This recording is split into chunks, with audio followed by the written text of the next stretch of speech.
Marédorou, bonjour.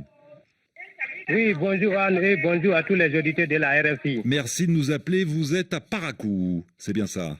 Oui. On vous écoute. Le Bénin a été frappé par une nouvelle attaque terroriste visant un commissariat dans le nord-est, près de la frontière avec le Burkina Faso et le Niger. Oui. Connaît-on les auteurs de l'attaque? Connaît-on les auteurs de l'attaque? C'était votre question. On n'a pas bien entendu parce qu'il y a du bruit un peu derrière vous. Ça, c'est une bonne question que vous posez, puisqu'à l'heure actuelle, cette attaque à Karimana n'a toujours pas été revendiquée. On va essayer d'en savoir un peu plus avec un spécialiste des questions de défense. Bonjour, Expédito Logou.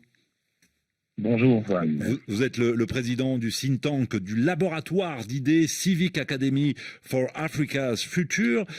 Les attaques se multiplient à la frontière avec le Niger et le Burkina Faso. Des attaques qui ne sont pas systématiquement revendiquées.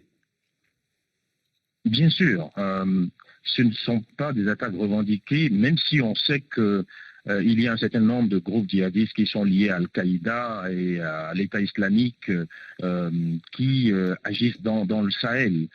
Et donc, le fait, par exemple, que les groupes ne revendiquent pas ne veut pas dire qu'il n'y a pas une sorte de faîtière terroriste qui gouverne ces différents acteurs. Donc, il n'y a pas pour l'heure de revendication officielle, mais on s'imagine bien que l'État islamique et surtout Al-Qaïda avec ses ramifications agissent dans ces zones-là. Ouais. On dénombre en général cinq groupes qui sont de tout petits groupes, mais qui s'étendent très rapidement, qui sont à l'origine de ces différentes attaques. Mais officiellement, pas de revendication. Pas de revendication, mais Expédito Logou, comme d'autres observateurs, vous privilégiez la piste terroriste, d'autant que quand on voit le mode opératoire et la zone où a eu lieu cette attaque, il y a peu de doute. Je rappelle que ce sont des hommes armés qui sont arrivés sur des motos et qui ont donc ouvert le feu. Ils ont abattu un policier, ils ont mis le feu au commissariat.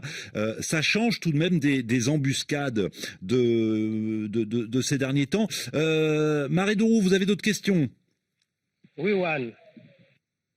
Comment le nouveau chef d'état-major général, Fissé Baguidi, compte-t-il lutter contre l'insécurité croissante dans cette région du Bénin? Effectivement, il y a eu un nouveau chef d'état-major général des armées nommé. Il s'appelle Fructueux Baguidi, c'est bien ça, et je m'excuse d'avoir écorché son nom. Expédito Logou, a-t-il la marge de manœuvre suffisante pour essayer d'endiguer le phénomène terroriste au nord du pays?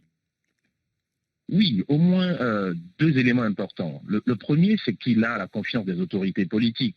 Il était le chef d'état-major des forces des armées de terre. Donc, il connaît le sujet. On va dire même, il est au front depuis un moment face à cette nouvelle expansion du phénomène terroriste. Ensuite, c'est quelqu'un qui a une sorte de légitimité professionnelle au sein de l'armée. Donc, il connaît très bien les armes et qui a gravi, on va dire, presque tous les échelons et est reconnu comme étant très compétent. Mais la troisième chose, c'est que le gouvernement du Bénin a officiellement dit qu'il va renforcer le dispositif à la fois en équipement, mais aussi en hommes. Et il semble que ces dernières semaines, de nouveaux détachements ont été envoyés dans la zone. Donc, du point de vue stratégique, du point de vue opérationnel, mais aussi du point de vue de la légitimité professionnelle, il a des marges de manœuvre. La question importante aujourd'hui, c'est comment est-ce qu'une armée d'un pays aussi petit qui n'est pas habitué au phénomène va de façon pratique s'adapter aux nouvelles formes d'attaque qui se diversifient, tantôt les engins explosifs, tantôt les tirs sur les convois, tantôt les embuscades. Et donc, il me semble qu'il y aura un autre défi au-delà des équipements, c'est la capacité, on va dire, humaine de ces forces-là, leur formation, mais aussi surtout leur capacité en termes de renseignement. Parce qu'il s'agit de zones assez larges, frontalières à la fois du Niger, du Nigeria, du Burkina Faso, et dans une certaine mesure du Togo, quand on prend le complexe du parc W qui est assez large.